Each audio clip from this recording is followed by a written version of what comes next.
교회의 비전은 그리스도의 우리 주님의 비전입니다. 제자들의 비전입니다. 주님의 몸의 비전은 바로 우리의 머리 대신 주님의 비전입니다. 그래, 비전이란 주님이 보시는 그것을 보는 것입니다. 주님이 오늘 느끼시는 그것을 내가 느끼는 것입니다. 주님이 오늘 말씀하시고자 하시는 그것을 전하도록 우리를 부르신 자들이 바로 부르심을 받은 자들이 제자들이요 교회입니다. 주님이 보내시는 그곳에 우리가 가는 것이 우리의 비전입니다. 그럼 주님이 뭘 보셨습니까? 주님이 보신 것은 계획이 아닙니다. 주님이 보신 것은 목자가 필요한 양떼들을 보셨습니다. 고생하고 목자가 없어서 고생하고 유리하면서 이리떼에게 물려서 고통하고 찢기고 있는 상한 심령들을 보셨습니다. 추수할 때가 다 되도록 무르익은 영혼들을 보셨습니다. 우리 주님은 이 세상 모든 것을 한 영혼하고 안 바꾸신다고 그래서 한 영혼을 천하보다 귀히 여기신다고 말씀하셨어요. 근데 우리는 거꾸로인 것 같아요. 이 세상은 커 보이고 사람은 무시하고, 이것은 주님의 비전이 아닙니다. 사람을 소홀히, 한 영혼을 소홀히 하면서 세우는 계획은 주님이 기뻐하시는 계획이 아니라고 확신합니다. 하나님이, 우리 주님이 뭘 보셨냐면, 추수할 때가 되었다는 건 그냥 가서 이렇게 낫을 베기만 하면 다 천국 창고에 들일 수 있는 영혼들을 보고 계신 것입니다. 그들이 목자를 찾고 있기 때문에, 그렇기 때문에 가서 목자가, 진정한 목자가 누구신가를 전하기만 하면, 그리스도를 소개하기만 하면 그들이 목자 되신 주님 앞에 돌아올 영혼들이 많다는 것입니다. 휘어져 추수하게 되었다는 것입니다. 이 영혼들을 보고 계십니다. 여러분, 우리 교회가 뭘 봐야 되냐면 영혼들을 봐야 됩니다. 주님이 보고 계시고 안타까이 여기시는 그 영혼들을 바라보는 것이 안디옥의 비전입니다. 만약 올해 5월 달에 있었던 그런 수만 명을 한순간에 땅속에 매몰시켜버린 그 중국의 쓰촨성의 그 지진을 우리가, 주님이 만약 우리에게 미리 보여주셨더라면, 여러분, 입 다물고 있으면 어떻게 되겠어요? 화해. 어떻게 입 다물 수 있겠어요? 2004년도에 한순간에 해안에서 피서갔던 모든 관광객들과 함께 해안에 있는 모든 집들을 다 쓸어서 바닷속으로 몰고 간 그 쓰나미를 우리가 미리 몇 분만, 몇 초만이라도 미리 알 수 있었다면 여러분, 어떻게 그것을 전하지 않고 견딜 수 있겠습니까? 그렇기 때문에 고린도전서에서 바울은 이야기하는 것입니다. 만일 이 복음을 전하지 않으면 내게 화가 있을 것이라. 왜요? 바울은요, 영혼을 봤습니다. 내가 전하지 않으면 죽어갈 영혼들을 본 것입니다. 오늘 내가 전하지 않으면 그 가운데 망해서 죽을 수밖에 없는 영혼들을 보고 있으면 어떻게 전하지 않을 수 있습니까? 이것이 교회의 비전입니다. 이것이 제자된 개인의 비전입니다. 주님이 이런 영혼들을 부르셔서 제자 삼으시고 이런 사람들을 불러서 추수할 일꾼 삼으시는 것입니다. 그러면 우리는 못 봤기 때문에 못 전합니까? 아닙니다. 우린 다 본 자들입니다. 아모스를 통해서 말씀하십니다. 주 여호와께서는 자기의 비밀을 그 종 선지자들에게 보이지 아니하시고는 결코 행하심이 없으시리라. 사자가 부르짖은즉 누가 두려워하지 아니하겠느냐? 주 여호와께서 말씀하신즉 누가 예언하지 아니하겠느냐? 여러분, 우리는 복음을 받았습니다. 창세기부터 계시록까지 하나님이 역사의 시작부터 역사의 끝까지를 다 보여주셨습니다. 우리는 모른다고 할 수 없습니다. 해답까지 확실히 알았습니다. 여러분, 이 재앙을 피할 수 있는 길까지 가르쳐 주셨습니다. 근데 어떻게 안전할 수 있습니까? 이것이 안디옥의 비전입니다. 사람이 만든 계획이 아닙니다. 그것을 이루기 위해서 부수적으로 그러면 어떻게 할 것인가, 그 방법론은 그렇게 중요한 것이 아닙니다. 먼저 이 심장을 받지 않은 사람은 여러분 결단코 함께 나갈 수 없는 것입니다. 아모스는 담 곁에서, 무너질 담 곁에서 다림줄을 딱 잡고 계신 주님을 보았습니다. 어떻게 안전하겠습니까? 자기 땅도 아닌 북이스라엘에 가서 외쳤습니다. 하나님이 이 북이스라엘을 심판할 것이다. 안아칠 수 없었던 것입니다. 예레미야는 북쪽에서부터 딱 기울어지는 끓는 가마를 보았습니다. 여러분, 끓는 가마의 그 뜨거운 물이 완전히 온 남유다를 덮어버릴 것을 보았습니다. 어떻게 안전하겠어요? 그렇기 때문에 예레미야는 이름이 눈물의 선지자입니다. 계속 심판이 왔다 그래도 거짓 선지자들과 제사장들은 평안하다. 여기가 예루살렘 성인데 어디 감히 이방이 와서 삼킨다고 있을 수 없는 일이다. 평안하다. 여기는 평안의 성이라는 것입니다. 여러분, 어떻게 보고 안전할 수 있겠습니까? 끓는 가마물이 막 쏟아져 들어오는데 어떻게 이것을 피하라고 말하지 않겠습니까? 에스겔은 마른 뼈 골짜기를 보았습니다. 해골이 그득한 그런 마른 뼈 골짜기, 해골 골짜기를 보았습니다. 그러나 하나님의 말씀을 대언하니까 그 해골들이 벌떡벌떡 일어나더니 전부 큰 군대가 되어서 나아가는 것입니다. 다 그때는 포로되어서 이미 바벨론의 포로가 되기 시작하는 단계입니다. 그런데 하나님이 포로되어도 두려워하지 말라, 내가 다시 일으키리라 하는 약속을 주시는 겁니다. 열심히 전하는 것입니다. 절망하는 이스라엘 백성들에게. 1945년도에 뉴멕시코 그 사막에서 미국이 핵무기 실험을 했습니다.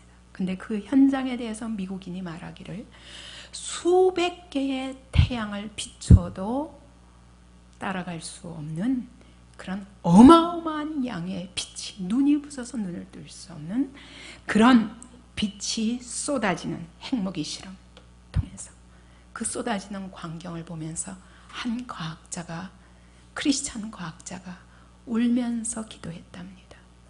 하나님, 나의 하나님, 우리는 지옥을 만들었습니다.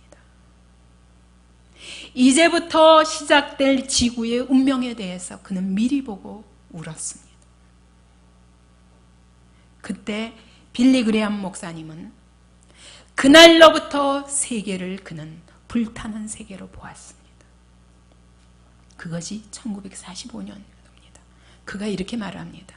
물론 전에도 지구에서 불이 그친 적은 없었다. 그러나 그때만 해도 제한된 구역에서 불이 붙었다. 그러나 이제는 세계를 몇 시간 안에 다 들락거릴 수 있는, 그 날아갈 수 있는 그런 이웃들이 되는 가운데서 이 불은 굉장히 빠른 속도로 번져서 결국은 지구를 멸망케 할 것이다.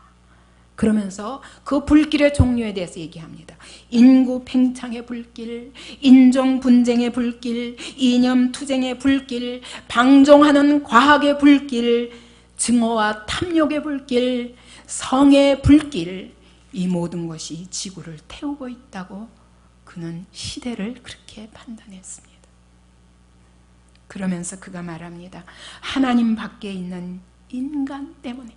사람들은, 어떤 사람들은 이 원인이 뭐냐?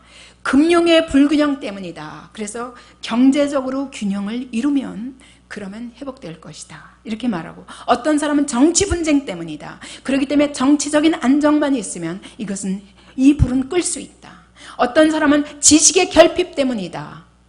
이 지식만 열심히 공부해서 교육을 시키면 사람이 변화될 수 있다. 지구의 불길이 꺼질 수 있다. 이렇게 말하지만 빌리 그레이엄이 이렇게 말합니다. 아니다. 어떤 것으로도 이 불길은 끌 수 없다. 이 불길은 오직 하나님 밖에 있는 인간의 그 속에 있는 죄성과 이미 물질 세계는 저주를 받았기 때문에 우리 안에 있는 이 죄성과 이 밖에 있는 이 지구의 이 피조계에 있는 이 저주를 아무도 끌 수 없다. 그렇게 보았습니다. 그러면서 그가 시대를 보았습니다. 비극적인 종말을 향해서 막 교만을 가지고 밀고 행진을 하고 있다. 비극적인 종말의 낭떠러지에 다 이루고 있다. 문제는 지금 어떻게 하면 이 가던 교만의 길을 꺾고 방향 전환을 할 것인가. 어느 시점에서 더 늦기 전에. 그는 이런 심장을 가졌기 때문에 온 세계 인종과 민족과 국가와 심지어 이념까지도 초월해서 온 세계를 돌아다니면서 복음을 전하는 것입니다. 그분은 원래 교수였었습니다. 그래서 그 당시 1940몇 년도면 여러분, 그때는 이념 전쟁이 한 70년 가까이 되지 않았습니까? 지금까지. 이제는 그것이 거의 그쳤지만, 그러나 그때는 이념 전쟁에 아주 최전선에 있으면서도 그는 그 당시의 미국인으로서 모스크바도 날아가고 폴란드, 유고, 동독, 체코, 심지어 김일성까지 만나서 그에게 성경을 준 자입니다. 그리고 온 지구 곳곳에 있는 분쟁 지역을 다 돌아다니면서 복음을 전한 분이십니다. 여러분, 본 것이 있기 때문에 기가 막힌 핵무기를 통해서 그때 바로 1945년도에 그때 그 7월 달인가? 7월 16일인가? 그때 이제 이 핵무기 실험에 성공했습니다. 그래 놓고 8월 6일 날 히로시마에 바로 핵폭탄을 터뜨렸고, 그로부터 사흘 후에 그래도 항복 안 하니까 나가사키에다가 핵폭탄을 터뜨렸던 것입니다. 여러분, 이 핵폭탄이 언제 온 지구를 불로 만들지 모르는 위기 속에 살고 있는 것을 이 빌리 그레이엄은 보고 안타까 여기며 온 세계를 돌아다니며 이제 종말이 가까웠음을 선포하고 있는 것입니다. 오늘 안디옥은 무엇을 보느냐? 결국은 제가 본 것이 여러분이 같이 보게 되는 것일 것입니다. 제가 다시 저 자신을 돌아봤습니다. 하나님이 내게 주신 것이 무엇이냐? 내가 어떻게 해도 흔들 수 없고 어떻게 해도 잊어버릴 수 없는 하나님이 저에게 보여주신 것이 있습니다. 교회도 한 번 딱 성경 한 번 읽고 교회 한 번 가본 저에게 닷새 만에 하나님이 저에게 보여주셨습니다. 말세의 교회를 보여주셨습니다. 온 세상의 모든 것이 다 무너지고 교회 하나만 남았습니다. 그 한 교회로, 우주적인 한 교회, 주님의 교회 그 한 교회로 모든 민족이 쏟아져 들어오고 있었습니다. 구원의 길을 향하여. 거기 십자가 첨탑이 열리면서 하늘을 향해 뚫리는 것을 보았습니다. 그 십자가 첨탑 그 끝에 영광의 주님이 팔을 벌리고 교회를 안을 듯이 내려다보시며 어마어마한 울리는 천지가 다 진동하는 목소리로 말씀하시는 것을 들었습니다. 수고하고 무거운 짐진 자들아, 이거는 내가 영으로 들은 것이지 그 소리는 들을 수 없는 천지가 진동하는 소리였는데 한 번 읽은 성경으로 이 말씀이라고 느꼈습니다. 수고하고 무거운 짐진 자들아, 다 내게로 오라. 내가 너희를 쉬게 하리라. 두 팔을 벌리고 그 영광의 그 모습을 저는 지금 30년이 되어도 잊을 수가 없습니다. 그 눈부신 그 영광의 빛을 잊을 수가 없습니다. 근데 거꾸로 이 땅에 있는 교회는 그 온 우주에서 다 모인, 온 지구상에 있는 모든 민족이 다 모인 그 교회에서는 사람들끼리 소리 질렀습니다. 어디 계시단 말이야. 교회 안에 있는데도 어디 계시단 말이야. 안 보여. 어디 계신데. 제가 너무 그냥 이 가슴에서부터 속이 붙받쳐서 소리 지르면서 이렇게 살아계신 주님을 왜 보지 못하느냐. 소리 지르며 그 모든 민족에게 향해서 외치는 저를 보여주셨습니다. 그때 저에게 예수님의 피를 마시게 하셨었습니다. 그 예수님의 피를 마시는 순간 저는 그것이 예수님이 십자가에 못 박히신 이유를 그때 알았습니다.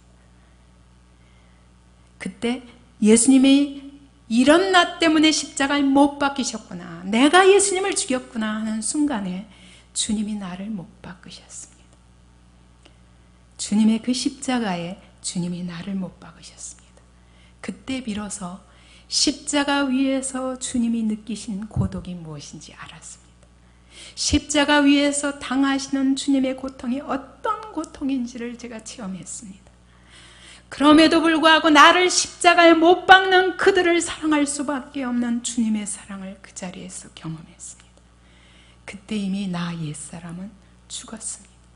그것이 교회 딱 한 번 오고 성경 한 번 읽고 나서, 교회 한 번 오고 나서 하나님이 저에게 주신 것입니다.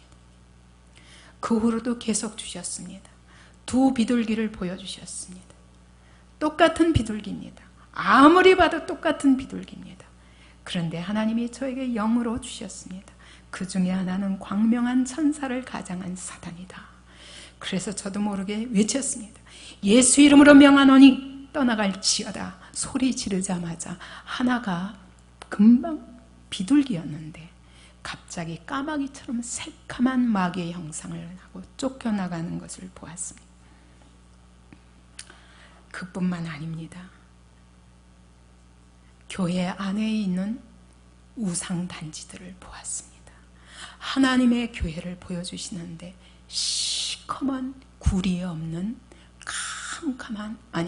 빛이 없는 캄캄한 구리였습니다. 아니, 교회가 왜 이렇게 어두운 거야? 그랬더니 구석구석마다 온갖 우상단지들이 있었습니다. 저는 너무 놀랐습니다. 아니, 여기가 교회가 아닙니다. 그 한가운데서 잔치상을 벌려놓고 마시고 먹고 놀고 있는 성도들을 보았습니다. 너무 놀랐습니다. 주님, 여기는 교회가 아닌데요. 주님이 제게 말씀하셨습니다. 나와라. 그래서 따라 나갔습니다. 주님의 옷자락을 따라 아무것도 안 보이고 주님 옷자락만 보였습니다. 그 옷자락을 따라 나갔습니다. 따라 나갔더니 그분이 높고 벼랑진 그런 십자가의 길로, 험한 길로 저를 인도하셨습니다. 도저히 나는 주님 옷자락을 놓칠 수가 없었습니다. 글로 올라가면 죽을 것 같은데도 주님의 옷자락 때문에 올라갔습니다. 나는 주님과 떨어지지 않겠습니다. 그래서 그 옷자락을 붙잡을 듯이 가까이 가고 싶은데 그분은 날아가시고 나는 기어가는데 온 몸에서 피가 흘렸습니다. 그러나 나는 포기할 수 없었습니다. 나는 주님을 놓칠 수는 없습니다. 그래서 올라갔습니다. 온갖 피를 흘리며 벼랑 끝에 올라갔을 때 그 맨 첫 번째 벼랑 끝에서 그분이 지팡이로 반석을 치시더니 번쩍번쩍 빛나는 금빛 열쇠를 제게 주셨습니다. 그게 무슨 의미인지도 모르고 받았습니다. 근데 또 올라가십니다. 그래서 또 따라갔습니다. 이번에는 더 험합니다. 막 주님을 놓치면 어떡하나, 내 몸이 어떻게 되는 줄을 모르고 따라갔습니다. 한참 못 갈 것 같았습니다. 그러고 한참 올라가다가 뒤를 돌아보니까 완전히 세상에 낭떠러진 밑이었습니다. 나는 벼랑 끝에 있는 것입니다. 여기서 내가 주님을 놓치면 죽겠구나 라는 생각밖에 안 돼요. 다시는 뒤돌아보지 않았습니다. 그리고 따라 올라갔습니다. 두 번째 벼랑 끝에서 주님이 또 한 번 반석을 치시더니 금빛 열쇠를 주셨습니다. 그게 뭔지도 모르고 또 받았습니다. 그리고 또 가시는 겁니다. 그만 가셨으면. 근데 또 올라가시는 겁니다. 그래서 또 따라갔습니다. 막 한참 올라가다가 드디어 죽을 둥 살둥 하다가 벼랑 끝에 또다시 이르렀습니다. 그때 주님이 또 한 번 반석을 치시면서 번쩍번쩍 빛나는 금빛 열쇠를 주셨습니다. 그러면서 제게 말씀하셨습니다. 내가 지지 않으면, 내가 십자가를 지지 않으면, 그때 제게 말씀하시는 게 또 가시는 거예요. 주님 어디로 가십니까? 근데 그때 대답하시는 말씀이 내가 져야 할 십자가를 지지 않으면, 네가 져야 할 그 십자가를 지기 위해서 간다.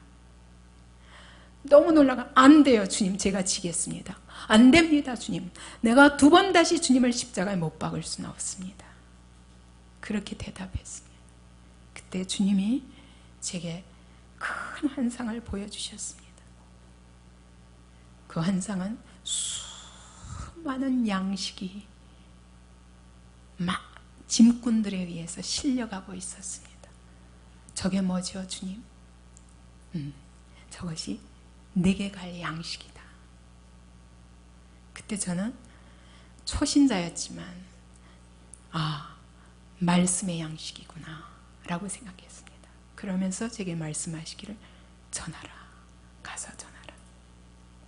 저는 이것이 30년 전에 보여주신 것이지만 지금까지 어젯밤에 본 것처럼 제 영혼에게는 깊이 새겨져 있는 하나님의 비전입니다.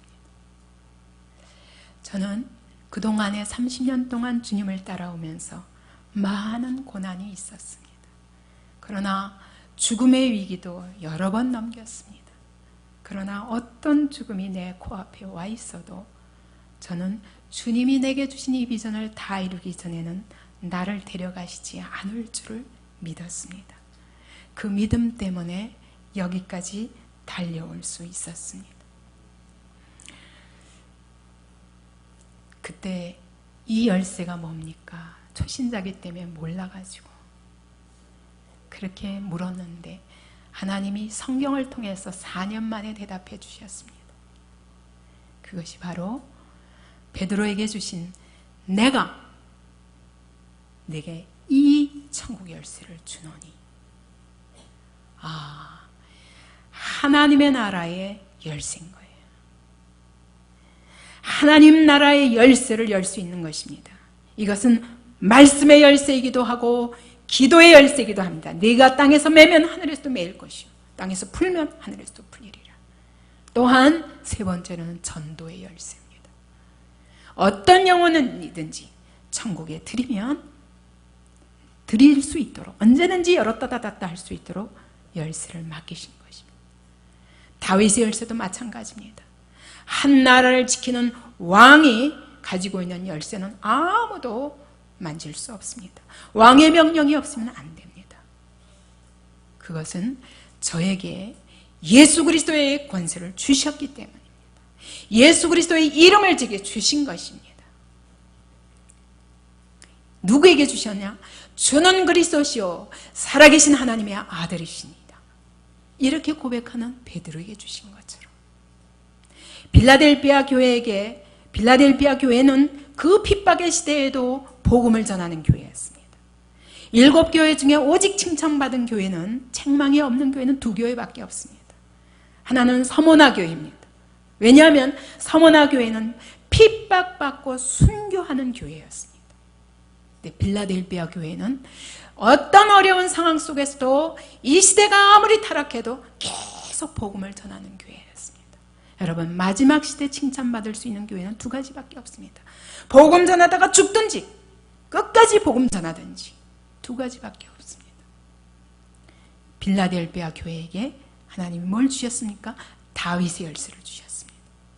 그 다윗의 열쇠는 주시면서 뭐라고 말씀하시냐면 열면 닫을 자가 없고 닫으면 열 자가 없는 이가 가라사대 내가 내 앞에 열린 문을 두었으니 능히 닫을 자가 없으리라.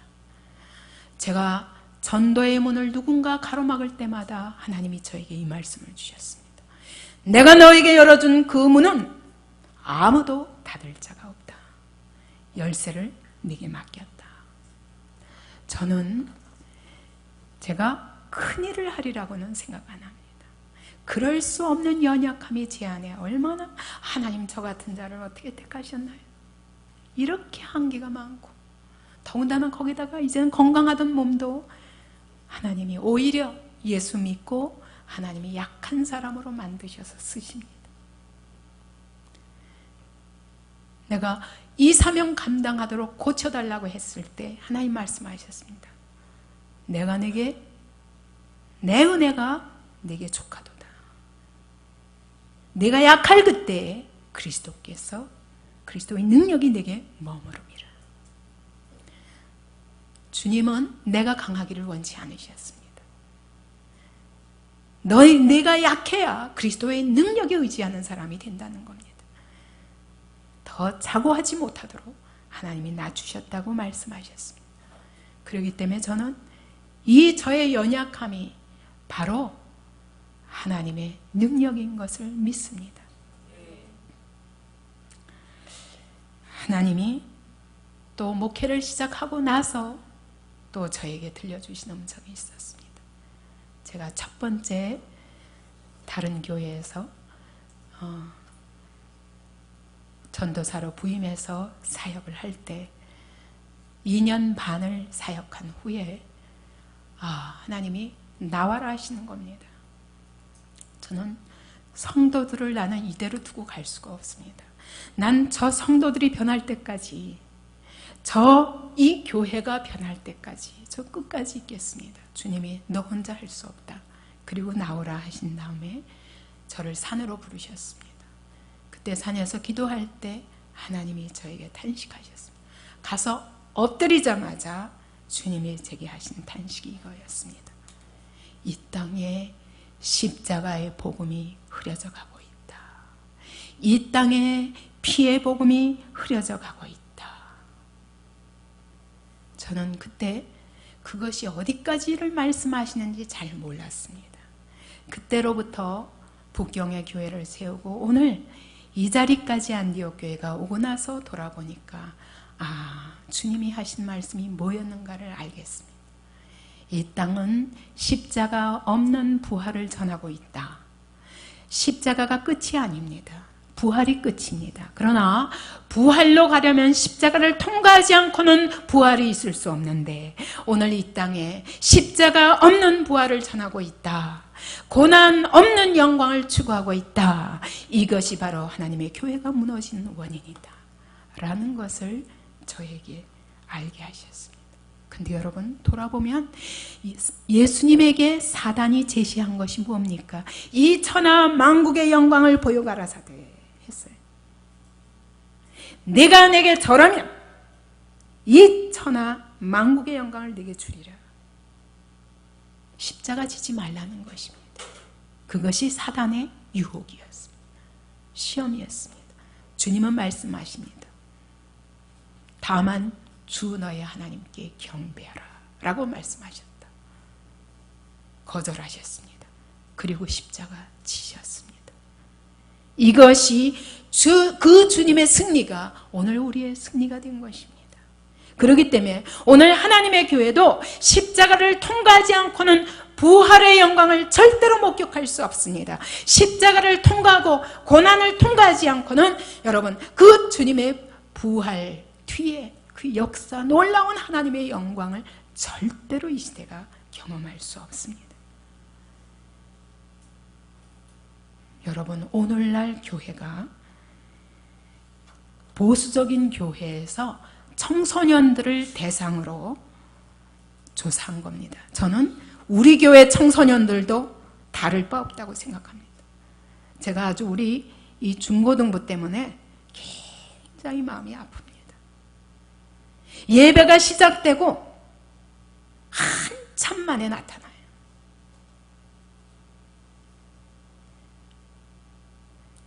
우리 교회도 지금 똑같아요. 근데 보수적인 교회 청소년들이 설문조사를 하니까 다른 종교도 진실일지도 모른다. 꼭 기독교만이라야 되는가? 아니라는 겁니다. 그렇게 생각하는 사람들이 48%. 사단의 존재에 대해서 의심하는 청소년들이 42%입니다. 예수님이 성육신 하셨다. 그럴지도 모르겠다. 그렇게라도 시인하는 사람이 33%. 기적을 의심하는 사람들이 23%고 하나님이 창조주지만 오늘 이 세상과 무슨 상관이냐? 하나님은 인격체가 아니라 어떤 물질과 같은 비인격적인 힘이다. 이렇게 말하는 사람들이 18%나 된답니다. 이건 교회 안에 있는 청소년들이에요. 진리가 매우 왜곡되었습니다. 이것이 제가 가장 아파하는 것이요. 이것에 관한 한은 내가 이 땅을 떠나기 전까지 반드시 이 진리를, 왜곡된 진리를 바로 세워놓고 적어도 우리 교회에 세워지는 일꾼들은 지속적으로 이 복음을 전할 수 있도록 그 기본 체제를 만들겠다. 그것이 저의 가장 큰 사명이라고 생각합니다. 그래서 그러면 우리가 이와 같이 주님이 보여주신 것을 이루어가기 위해서 어떤 전도 전략을 세우느냐? 저는 첫 번째, 오늘 제가 이야기하는 것은 우리 안디옥 지난주에는 가르치는 사역에 대해서 얘기했습니다. 안디옥 교회가 가르치는 사역에 있어서 어떤 비전을 가지고 나갈 것인가를 이야기했습니다. 오늘은 전파하는 사역인 것입니다. 한마디로 전도 사역인 것입니다. 여러분, 저는 전도 사역에서 가장 중요한 것이 뭐냐? 어떤 사람들은 노방에 가서 우르르 가서 막 전도지 나눠주고 그리고 막 그냥 교회로 끌고 오는 것이 가장 중요하다. 일단 데리고 와라. 이렇게 말하지만 저는 그렇게 생각하지 않습니다. 저는 전도에 있어서 가장 중요한 것은 메시지다. 이렇게 생각하는 겁니다. 왜냐하면 여러분, 복음을 받을 때 제대로 받아야 돼요. 제가 이제까지 30년 동안 복음을 전해보니까 교회 와도 소용없어요. 교회 와서 앉아도 이 복음을 모르면 언제든지 다시 떠나갑니다.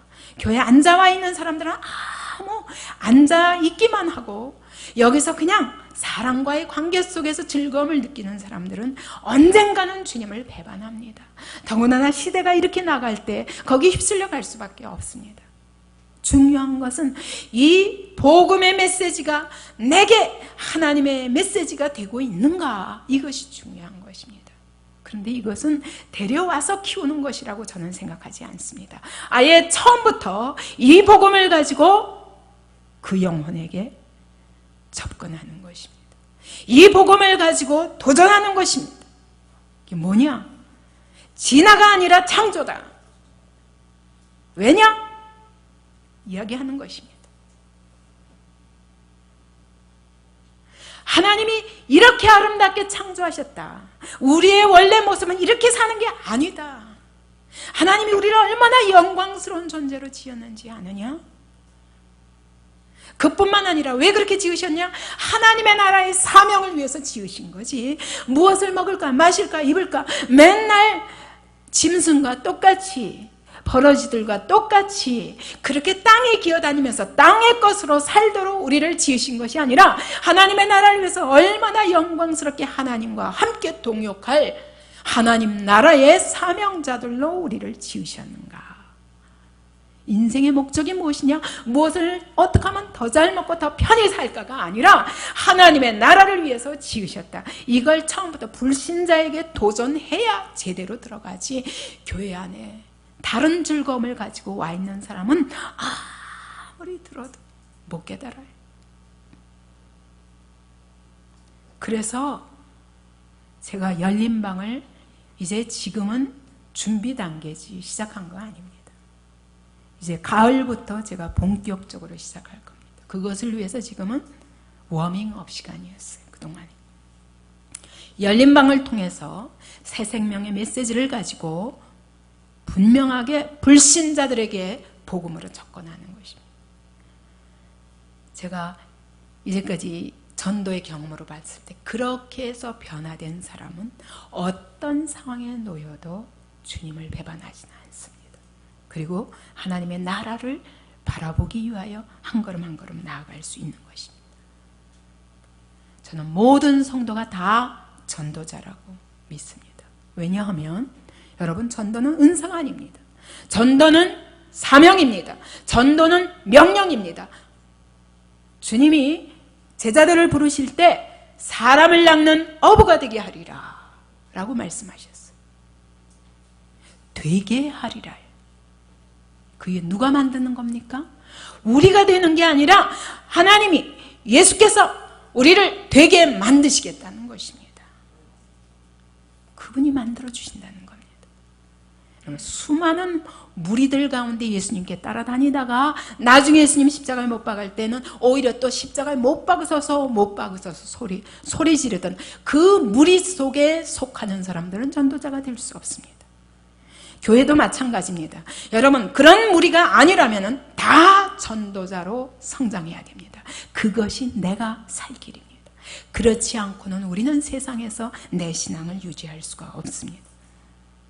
스펄전이 그렇게 말했더라고요. 고기를 낚는 어부와 사람을 낚는 어부, 둘 다 어부인 건 분명한데 다른 게 있다. 그게 뭐냐? 고기를 낚는 어부는 산 걸 잡아다가 죽인다는 거예요. 그런데 사람을 낚는 어부는 죽은 영혼을 데려다 살린다는 거예요. 얼마나 멋있습니까? 여러분, 교회 데려다가 그냥 앉혀놓는 것이 전도가 아닙니다. 사람을 낚는다는 것은 뭐냐? 죽은 영혼을 살리는 일까지 해야 됩니다. 이런 전도자로 모든 성도들을 키우겠다. 그것이 저의 목표입니다. 그렇기 때문에 많은 성도들보다 저는 이것이 더 중요합니다. 진정한 복음을 하나님이 나에게 주신 메시지로 받을 수 있는, 사명으로 받을 수 있는 사람을 키우는 것이 더 중요합니다. 그런 사람들이 바탕이 되어야 그런 사람들을 키우는 교회로 자라갈 수 있는 것입니다. 예수님이 이 땅을 떠나시면서, 부활하신 후 승천하시면서 마지막 남긴 말씀도 너희는 가서 모든 족속으로 제자를 삼으라. 가서 내가 너에게 가르친 이 모든 것을 가르쳐 지키게 하라 라고 말씀하셨습니다. 여러분, 그것은 12명의 제자에게만 하신 말씀이 아닙니다. 오늘 예수를 믿는 모든 사람들에게 가서 제자 삼는 제자가 되라. 이것이 주님의 명령입니다. 우리는 누구나 제자 삼는 제자로 자라나야 됩니다. 성령의 권능을 받은 다음에 이제 나아가서 예수의 증인이 되리라 말씀하셨습니다. 예루살렘을 떠나지 말고 성령을 받으라. 성령의 권능을 받으면 어떻게 되리라? 예루살렘과 유다와 사마리아 땅 끝까지 이르러 내 증인이 되리라. 여기에 속하지 않고 싶은 분이 있습니까? 그렇다면 모를까, 모든 그리스도인이 예수의 증인들로 살아야 됩니다. 그 얘기는 여러분, 다른 일은 아무것도 하지 말고 그리고 오직 복음만 전하라, 그 얘기가 아닙니다. 여러분이 물질을 벌어도 복음을 위해서, 하나님의 나라를 세우기 위해서, 그럴 때 하나님이 그 기업을 축복하실 줄 믿습니다. 여러분의 직장터에서도 거기서도 복음을 전하는 자로 서서 옆에 있는 영혼들을 바라보며 이 세상에 오늘도 곤고하여 고생하며 유리하는 영혼들에게 답을 찾지 못해서 방황하고 있는 사람들에게 예수 그리스도가 바로 우리의 참 목자이신 것을 전하는 자로, 그 영혼들을 주님의 심장으로 살피는 자로, 그래서 천국 창고에 드리는 추수꾼들로 살라는 것입니다. 이것이 메시지를 내가 가지고 있지 않으면 절대로 할 수 없습니다. 내 안에 이 메시지가 없으면 안 되는 것입니다. 그래서 계속 우리 성도들을 제가 그렇게 양육해 갈 것입니다. 그 다음에 두 번째로는 첫 번째는 메시지인데 두 번째는 저는 삶으로 전해야 된다는 것입니다.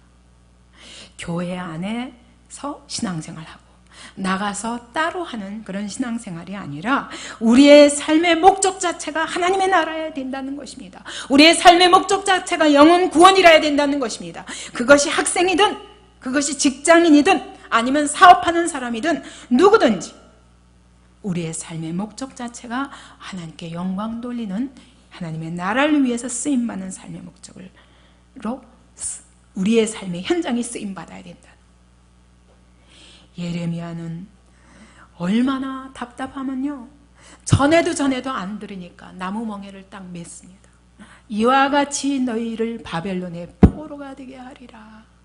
말을 해도 못 알아들으니까 멍에를 갖다 딱 씌우고 하나님이 이렇게 하시기로 하셨다. 그랬더니 거짓 선지자 하나냐가 와서 나무 멍에를 딱 꺾어버렸습니다. 하나님이 이와 같이 혹시 바벨론이 와서 우리를 멍에로 끼워 데려간다 할지라도 하나님이 꺾으시리라 그랬습니다. 그랬더니 하나님이 예레미야를 불렀습니다. 예레미야야, 그가 나무 멍에를 꺾었으니 새 멍에를 매라. 그래서 그 다음에는 무겁게 새 멍에를 메고 하나냐가 꺾을래도 꺾을 수 없어요. 하나님은 이와 같이 하시리라. 여러분, 세상에 나가 보여주기 전에는요 못 알아들어요. 교회 안에 와서 수십 년을 신앙생활을 해도 못 알아듣는 게 우리의 모습 아닙니까? 우리는 나가야 됩니다. 에스겔도 그랬어요. 하나님이 에스겔을 벙어리가 되게 하셨어요. 어느 날 갑자기 문 닫고 벙어리가 되었어요. 왜? 아무리 말해도 안 들으니까 입 다물어 버리시는 거예요. 하나님의 마음을 그렇게 표현하는 거예요. 또 에스겔 보고 너 가서 누워라. 옆으로 모로 눕게 하셨어요. 하나님이 꽁꽁꽁꽁 묶어버리셨어요.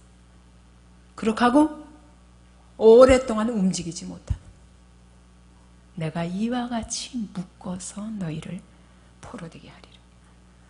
여러분, 하나님이 이렇게 선지자들을요 삶을 통해서 보여주지 않고는 안 믿기 때문에 우리의 삶에 간섭하십니다.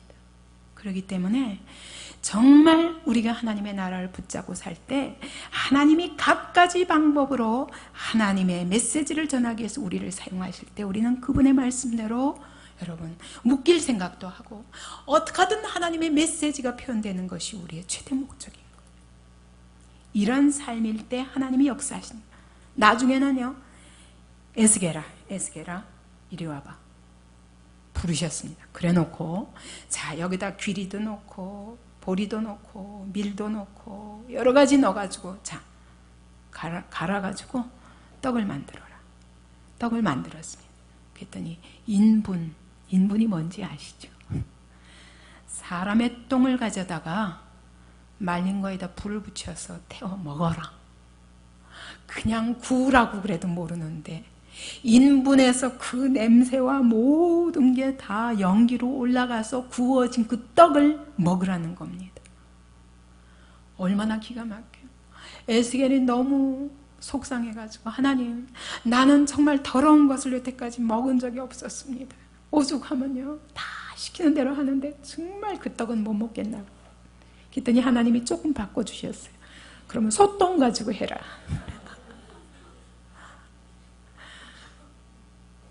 나는 그게 하나님 마음이 느꼈어요. 하나님 뭐라고 그러시냐면 이와 같이 너희가 바벨론의 포로로 잡혀가서 더러운 떡을 먹게 될 것이라. 왜? 너희가 하나님을 버렸고 하나님의 말씀을 도저히 듣지 않기 때문에. 이게 바벨론이 와서 완전히 사로잡기 시작한 그때도 이렇게 말씀하신다. 그러니까 마지막 순간까지 계속 말씀하시는데도 안 듣는. 그러니 70년 포로 생활을 피할 수 없는 것입니다. 그러면서 이들에게 말씀하실 때 그러셔요. 내가 내게 이를 모든 말을 너는 마음으로 받고 귀로 듣고 그리고 가서 그들이 듣든지 안 듣든지 계속 전해라. 이게 주님의 명령이에요. 우리는 삶으로 전해야 됩니다. 예레미야처럼 눈물로 전해야 됩니다. 우리의 삶 속에서 그들이 우리의 삶의 모습을 봐야 됩니다. 우리의 삶의 모습을 보면서 정말 하나님의 메시지가 우리의 삶의 모습에서 나타나야 됩니다. 그래서 제가 우리 성도들의 삶의 현장이 복음 전하는 현장이 되게 하기 위해서 교회 안에 그런 자리들을 마련해야 되겠다. 이것이 제가 어린이집을 시작하고 공부방을 시작하고 또 홈스쿨링, 이게 나중에는 그렇게 되어가지만 지금 현재는 공부방으로 시작해야 됩니다. 독서실을 만들고 도서실을 만들고 청소년 평생교육센터들을 만들고 이런 사역들을 교회 안에서 해야 되겠다는 건 우리 성도들이 이 사명을 복음 전하는 것을 사명으로 붙잡으면 여러분, 제가 늘 말하지만 배추 장사를 해도요 그게 무슨 일이냐가 중요한 건 아니에요. 거기가 복음을 전하는 현장이 되게 하는 것이 중요한 것입니다. 그래서 교회 안에 맨날 예배실 안에 데려오려면 이 사람들이 너무 힘들어요. 그러나 교회가 아닌 예배당이 아닌 다른 자리까지 교회 안에 들어올 수밖에 없는 장소들을 만들겠다. 이것들이 바로 카페기도 하고 문서 사역이기도 하고 그런 것입니다. 그래서 우리의 삶을 통해서 복음이 전해지는데 우리 성도들이 먼저 여기서부터 훈련되어 나가야 되지 않겠는가.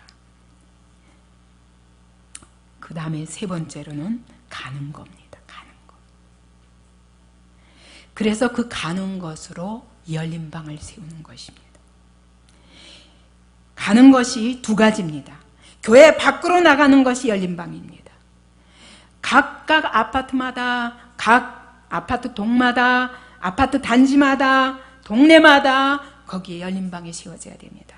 학교면은 각 학교마다 이것이 저희 꿈입니다. 중학교든 국민학교든 전부 거기서 교사부터 아이들에 이르기까지 각각 우리 어린아이들까지 복음 전하는 자리에 갈 수 있도록 훈련하는 것이 제 목표입니다. 그래서 학교, 직장, 병원, 상가, 사업장 모든 것에 열린 방이 열리도록, 근데 중요한 것은 사람을 세우는 것입니다. 그래서 제가 2년 코스로 그런 제자 훈련을 하겠다는 것입니다. 그 다음에 그러나 이제는 교회 안에 가는 것입니다. 우리가 가는데 그들이 들어옴으로 우리가 가는 겁니다. 그게 바로 교회 안에인데, 교회 안에 이루어지는 이 일은 그 영혼 구원의 현장인데 교회 안으로 세상이 들어올 수밖에 없도록 하고자 하는 것이, 첫째는 어린이집, 공부방, 이것을 통해서 대안학교로까지 성장하기를 원합니다. 그 다음에 독서실, 여기만 오면은 부모들이 믿고 맡길 수 있는 독서실. 왜? 철저히 신앙의 사람들이 앉아서 아이들을 도와주고 아이들이 상담할 것이 있으면 상담해주고 이러면서 공부 보내기를 만들어갈 것이기 때문에 절대로 여기서는 딴짓 못하는, 철저히 그 아이들의 생활까지 간섭하는 그런 독서실을 세워서, 그래서 부모들도 아주 믿고 맡길 수 있는 그런 곳이 되기를 원합니다. 도서실도 있어서 많은 책들을, 좋은 책들만 여기서 빌려보도록. 그 다음에 평생교육센터를, 제가 영상을 좀 띄워주십시오. 제가 지난번에 얘기한 대로 평생교육센터를 만들 것입니다. 거기서는 지난번에 제가 보여드렸죠. 청소년들에게 아끼든 이렇게 장문하는 거, 아이들, 요즘 아이들 보니까 생각을 안 하잖아요. 생각을 안 하니까 복음을 받을 수가 없어요. 그래서 생각하는 아이들을 만들어야 됩니다. 책을 읽고 나누고 그리고 자기 장문도 짓고 하는 이런 독서 학교도 만들고, 제 생각에는 한 6개월 과정씩 만들어야 될 것 같아요. 그래서 이걸 계속하면은 지루하고 그러니까 계속 할 수 있도록 외국어 학교도 만들고, 그 다음에 부모들은 그 부모들을 또 양육하지 않으면 이 아이들이 안 변합니다. 그래서 부모 학교도 세우고, 그다음에 상담 학교를 통해서 이 오늘날 많은 문제들을 갖고 있잖아요. 가정마다, 청소년마다. 시대가 이렇기 때문에 여러분, 이거 감당할 수 없습니다. 저는요, 교회가 이거 하지 않으면 교육에도 해답이 없습니다. 지금도 전교조가 완전히 붙잡고 그리고 교육계를 얼마나 흔들고 있습니다. 역사도 왜곡하고 갖가지 이념을 심는 그런 장소가 되고 있는 마당에 여러분 어디에 소망이 있습니까? 하나님의 교회가 이거 안 하면 안 된다고 생각합니다. 상담학교, 저는 각 공부도 우리 안에 전공한 선생님들이 그렇게 6개월씩 학교를 세워서, 예를 들면 저는 역사도 공부한 사람이 있으면 역사 교실, 예를 들면 그러면 한국사에 대해서도 다시, 세계사에 대해서도 다시, 교회사에 대해서도 다시, 얼마든지 우리가 한 모든 전공을 살려서 이걸 해야 됩니다. 상담센터도 지난번에 우리 상담 세미나를 했지만 여러분 필요를 여러분이 느끼셨을 거예요. 우리가 우리 자신을 돌아보지 않으면 자기 진단이 잘 안 되고, 그 다음에 형제가 형제를 서로 이렇게 이해하지 않으면 여러분 연합해서 함께 하나님의 나라의 사명을 이루어가는 일이 쉽지 않습니다. 상담센터를 통해서 청소년들이, 이 평생교육센터는 바로 청소년센터와 직결됩니다. 그러면 밖에 있는 청소년들도 교회 안에 와서 건전하게 자랄 수 있는 모든 환경을 만드는 것입니다. 이게 바로 저는 세상에 우리가 가는 것만 가지고 안 된다고 생각해요. 이제는. 왜? 세상에 보낼 곳이 없어요. 가서 부분적으로 해가지고는 안 돼요. 가서 부분적으로 한 사람들을 또 교회 안에 끌고 오지 않으면 안 된다고 생각합니다. 그래서 교회 안에 모여야 할 장소들이 필요한데, 여기에 들어오기만 하면 세상의 부모들도 안심할 수 있는 그런 청소년 센터를 세워서 거기서 각가지 은사도 개발하고 공부도 하고 여러 가지 아이들의 재능을 키워가고 운동을 해도 교회 안에서, 그 다음에 상담센터를 통해서 문제 있는 아이들은 상담을 통해서 깊이, 제가 아무리 여기서 부르짖어도 여러분, 여러분의 마음속에 있는 문제를 다 털어놓기 전에는 해결이 안 돼요. 내 안에 견고한 진들을 그냥 끌고 앉는 채로 말씀이 들어가니까 여기에 견고한 진에 부딪히면 탁 튀어서 나가요. 탁 튀어서 나가요. 여기 안에까지는 뚫고 못 들어가는 거예요. 왜? 내가 꽉 가로막고요. 우리는 자유의지를 가진 존재들이기 때문에 여러분, 하나님의 말씀이 내가 문을 닫기로 하면은 하나님도 못 들어가요. 그게 우리의 모습입니다. 그렇기 때문에 상담을 통해서 가정 안의 문제든지 형제 간의 문제든지 여러 문제들을 해결해 주면서 하나님의 말씀이 들어가도록 하기 위해서 저는 상담센터가 반드시 필요하다고 생각합니다. 그래서 우리 가운데 상담을 전공하는 사람이 있어서 상담연구소를 만들고, 이런 것이 있지 않으면 세상에서도 문제를 가지고도 어디 가서 해결 못하니까. 그리고 여러분, 세상 상담을 제가 너무 잘합니다. 일반 상담이 뭔지를 아는데 거기서는 영원한 해결이 안 돼요. 그렇기 때문에 하나님의 교회 안에서 결국 예수 그리스도로 말미암아 결론 나는 상담을 해야 되는 겁니다. 그래서 그들이 예수님으로 말미암아 진정한 평안을 얻고 인생의 완전한 해답을 얻고 사람이 변화되는 그 자리가 되도록 하기 위해서 상담연구소가 필요합니다. 또 우리 가정 안에도, 또 우리 인격도 변해야 됩니다. 이런 것을 위해 상담센터가 필요합니다. 그 다음에 해야 할 일은 노인복지회관입니다. 우리 안에 있는 성도들부터 이제 가장 큰 문제가 뭐냐? 영적으로 건강하면서 육체도 건강해야 돼요. 그래서 영적인 건강, 육적인 건강을 위한 모든 이런 공부를, 훈련을 할 수 있도록 진행할 것입니다. 그 다음에 그것이 끝이 아닙니다. 이게 연세가 많아지면 나 섬겨라, 나 섬겨라, 너 아들도 딸도 왜 안 섬기는 거야, 이렇게 하고 살면요 평생이 외롭습니다. 저는 주님 앞에 가는 시간까지, 그것이 80이든 90이든 100세든 간에 그날까지 하나님 나라의 한 모퉁이에서 봉사해야 된다라고 생각합니다. 그래서 그분들이 어떻게 봉사를 통해서 하나님의 나라를 섬길 것인가 라는 제목을 계속 줄 것입니다. 저기 독일이나 그 다음에 그 미국이나 여기 보면 캐나다나 이런 데 보면은 공동체가 있어요. 근데 그 공동체에 마을이 있어가지고 노인네들이, 부부들이 이제는 자녀를 의지할 수 없으니까 다 그 마을에 모여서 공동체 생활을 하는 거예요. 근데 보니까 뭘 하시나 보니까 예를 들면 뜨개질도 하고 작품을 만드는 거예요. 또 뭐 이런, 그분이 큰 저기 노동, 중노동이 아니고도 하실 수 있는 갖가지 것들을 만들어서 그걸 팔기도 하고 이러시는 거예요. 저는 이게 참 바람직하다고 생각합니다.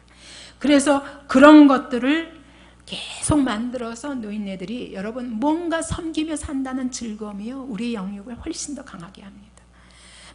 맨날 나의 육체에 어떻게 하면 병 나면 어떡하나 라는 걸 염려하고 사는 삶에는 절대로 진정한 평안이 없어요. 근데 정말 섬기면서 하나님을 위해서 살 적에는 여러분 끝까지 모세처럼 120세가 되어도 눈이 흐리지 아니하고 기력이 쇠하면 안 되는 이유가 있어야 되는 거예요.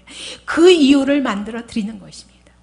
저는 제가 그렇게 살고 싶기 때문에 그렇게 제가 늙어가면서 하나님 앞에 봉사하는 삶이 무엇인가를 보여주고 싶은 것입니다.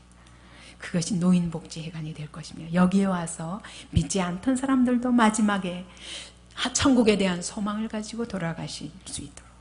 그러니까 우리 부모님들도 늘 걱정이잖아요.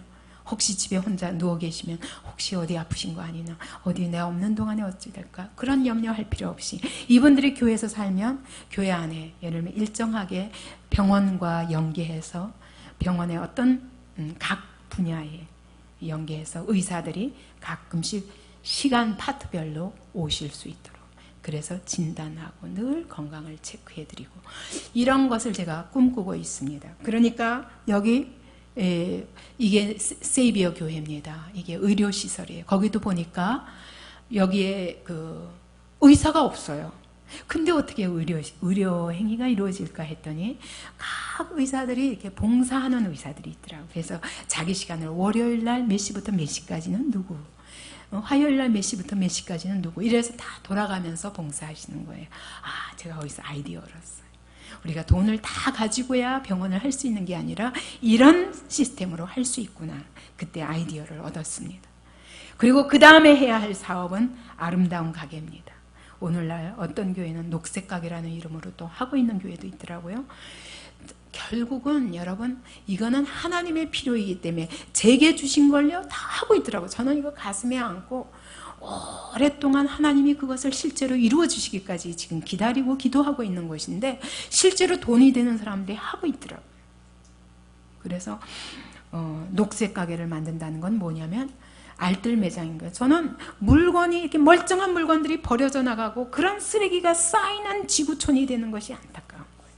그래서 자연 그 환경을 위해서도, 그 다음에 우리의 절약을 위해서도, 우리 성도들의 아끼는 삶을 위해서도 이건 반드시 필요하다 생각이 됩니다. 그래서 안 쓰는 물건, 깨끗한 물건 잘 손질해가지고 다 고쳐서 갖다 놓고, 옷도 여러분 실증 나서 안 입고 안 맞아서 안 입지 찢어져서 안 입지 않잖아요. 해지지 않잖아요. 그래서 잘 손질해가지고 둬서 아주 싼 값에 누구든지 가난한 사람들이 와서 가져가면 여기 가면 뭐든지 쓸만한 물건이 다 있더라. 그래서 여기 오는 것이 즐거움이고, 또 부자는 이거 어디 버리려고 그랬는데 버릴 필요가 없어. 너무 아까운데 버릴 수밖에 없는 것들을 안 버리고 가져와서 어떻게 하면 세상과 소통하는 가게가 되나. 그래서 여기 오면 즐겁고 싸고도 좋은 물건을 그렇게 구입할 수 있는, 그래서 그 지역의 교회가 한복판에 서는 겁니다. 이 모든 일들을 통해서 교회가 한복판에 서는 것입니다. 문서 사역도 전도 소책자를 만들어 갈 것입니다. 제가 지금은 시간이 없어 못하지만 제 사역이 줄어드는 만큼 제가 이제 이 글을 써서 복음을 전하는 데다가 시간을 쏟을까 합니다. 그리고 전도 카드를 만들고 전도 엽서를 만들고 전도 편지를 만들 것입니다. 오늘날은 전도지가 없습니다. 전도지가 있으면 교회를 소개하는 것입니다. 근데 그거는 전도가 아닙니다. 메시지가 전해져야 됩니다. 그래서 지금 첫 번째 시도하고 있는 것이 전도 편지입니다. 그래서 우리 성도들을, 제가 새 생명하는 사람들은 전부 간증을 쓰게 합니다. 그래서 간증을 요약하고 요약해서 진짜 불신자들이 보고 같이 공감할 수 있는 그런 내용들을 편지로 써서 보내는 겁니다. 그것이 우리 교회 안에 있는 불신자들 남편, 불신자 자녀들 있잖아요. 거기까지 다 보내서, 그래서 여기서부터 이제 실험하는 겁니다. 그러면서 이거를 내보내면 여러분 세상의 교회들도, 다른 교회들도 저는 필요한 일이라고 생각됩니다. 그 다음에 이제 그런 전도 소책자가 설교들을 정리해서 진짜 복음 메시지로 나가고, 그 다음에 그리스도인들이 선물을 통해서 다른 사람한테 선물을 주는데, 여러분 뭐 꽃도 주고 딴 거 다 뭐 갖가지 주는데, 저는 왜 하나님의 사람들이 우리는 선물을 줄 적에도 예수님의 향기가 풍겨나가는 그런 선물을 해야 되지 않겠나. 그것이 제가 이 문서 사역의 시작입니다. 그래서 온 세상에 기독교 문화로 세상 문화를 이겨버려야 된다. 기독교 문화가 세상 문화를 이겨야 된다. 여기에 하나님의 말씀이 담기고, 여기에 소망이 담기고, 여기에 빛이 있는, 진리의 빛이 있는 그것으로 선물해서 사람들이 어떤 방법으로든 복음을 접할 수 있도록 해야 된다. 그 다음에 여기 책이 있습니다. 이게 제가 세이비어 교회에서 본 그 카페입니다. 카페 한 구석에 이렇게 책을 파는데, 꼭 읽어야 할 책들을, 좋은 책들을 목사님이 권하면 여기에 다 늘 있습니다. 그럼 사람들이 와서 이게 사보기도 하고, 또 그것만 아니라 그 다음에 이게 카페를 보여주세요. 이 카페가 이게 식당입니다. 식당이고, 그 다음 식당 안에 예배실처럼 꾸며서 거기서 뭐 모든 모임도 할 수 있고, 이게 카페입니다. 그러니까 여러분, 이게 미국의 세이비어 교회의 카페거든요. 그래 화려한 게 아니에요. 그냥 초라한데, 왜냐하면 누구든지 오기에 와서 지내기에 편한 것은, 나는 좀 초라하고 가난하고 겸손해 보이는 건물이면 좋겠어요. 나는 화려하고 그런 거는 별로 안 좋아요. 왜? 교회가 그런 데다가 그렇게 많은 돈을 쓸 필요는 없다. 안전하고 그러면 되지만, 그래서 예수님의 향기가 나타나야지 번쩍번쩍거리는 대리석이나 좋은 뭐 무슨 자재 이런 거보다 전 더 중요한 거는 그 분위기 자체가 주님의 향기와 주님의 겸손함이 나는 그런 분위기면 좋겠다. 근데 세이비어 교회에 가보니까 카페가 꼭 그래요. 그래서 여기서 예배 드렸어요. 이게 교회예요. 그들에게는 이런 식으로 카페가 교회가 되기도 하고, 음식점이 병원이 교회가 되기도 하고, 뭐 아까 평생교육센터가 교회가 되기도 하고, 거기서도 모이고 여기서도 모이고, 모든 것이 다 교회인 거예요. 삶의 전반이 하나님 앞에 예배드리는 그런 복음을 전하고 그런 장소가 되게 하는 것입니다. 그래서 여기에 이 그림들은요, 저기 이 정신질환자, 지체장애자, 그 다음에 뇌성마비, 이런 사람들이 그린 그림이에요. 그래서 이런 그림들을 또 사주는 거예요. 그러므로 그들이 또 이게 즐거움을 누릴 수 있도록. 그래서 그림들을 보면 좀 이상합니다. 그런데 그 속에 다 이게 사랑으로 그걸 사주면서 그 사람들도 또 즐거움으로 뭘 할 수 있도록.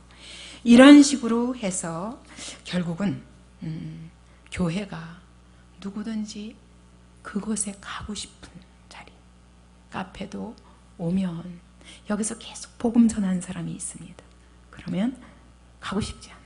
떠나고 싶지 않은 그런 좋은 장소가 됐으면 좋겠어요. 거기에 안식이 있고, 거기에 사랑의 섬김이 있는 그런 곳이라서 세상 사람들도 여기 오기만 하면 마음이 따뜻해지는, 이런, 제가 그래서 그렇게 넓은 땅이 필요한 것입니다.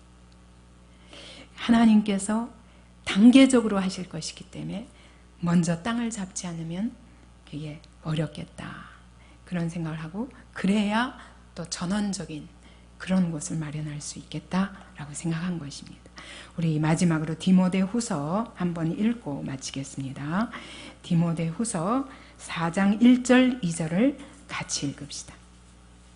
시작. 하나님 앞과 산자와 죽은 자를 심판하실 그리스도 예수 앞에서 그의 나타나실 것과 그의 나라를 두고 엄히 명하노니, 너는 말씀을 전파하라. 때를 얻든지 못 얻든지 항상 힘쓰라. 범사에 오래 참음과 가르침으로 경책하며 경계하며 권하라. 아멘. 여러분, 바울이 마지막으로 디모데에게 부탁하는 겁니다. 너는 말씀을 전하라. 때를 얻든지 못 얻든지. 근데 그 앞에 말씀이 더 중요합니다. 그 앞에 말씀이 뭐예요? 하나님 앞과 산자와 죽은 자를 심판하실 그리스도 예수 앞에서, 그리고 그분이 다시 오실 그 재림 앞에서, 그리고 그때 이루어질 영광스러운 그의 나라를 두고 엄히 명한다. 여러분, 우리가 때를 얻든지 못 얻든지 복음을 전하는 것은 이렇게 엄한 명령입니다. 이 사명을 감당하는 우리 안디옥 교회 되기를 원합니다. 우리 개인이 그와 같이 목표를 두고 준비하기 원합니다.